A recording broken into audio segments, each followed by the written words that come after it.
What's up, YouTubers? Here, I'm gonna get Caleb to do some videoing. So these are the very annoying brake rotor and drum secure bolts.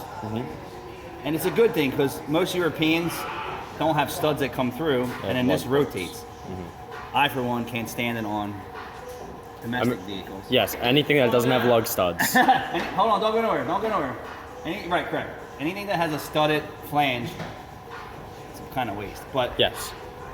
when you have a European style one, it's always good to save these, to put them back on so you're not fighting with rotor, hub, and wheel alignment. So you got wheel, rotor, hub, 3 different things, plus the stud you're trying to get through the hole. So my way of removing these things, if you're replacing the brake pads and rotors, what you want to do is take a nice BFH, right? What they call this? Yeah. Smack it. And then usually what that'll do is this rotor will rock a little bit and loosen that. And always do that first. And then, see how easy that was? Right with the impact driver. Yep. And then if it's still you can't get that free, but the Phillips ones are a pain in the ass. Yes. So turn the rotor to like 3 o'clock or 9 o'clock or back before, take the caliper off, and then bam and bam on the rotor. And if it only has one, that'll rock the head of that thing and make it easier to do. So try not to always go right at it with your impact driver.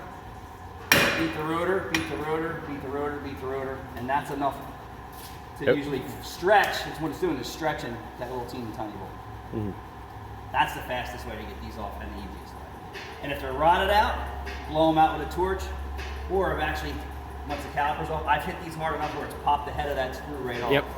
I've done that before. It makes it nice and easy. And then you just use that for your alignment tab. Don't even take it out, but be sure you put it in there, because if you put it here, you tighten it up, the rotor's going to be cocked. It's going to I've had that happen before too.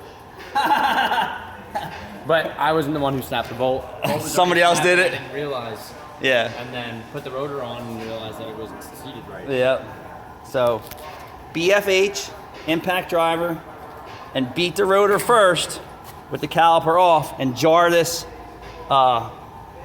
assembly. If it has 2, no worries. Beat the rotor on both sides a couple times. It's usually enough to stretch these little bolts, and they'll come right out. Thanks for watching.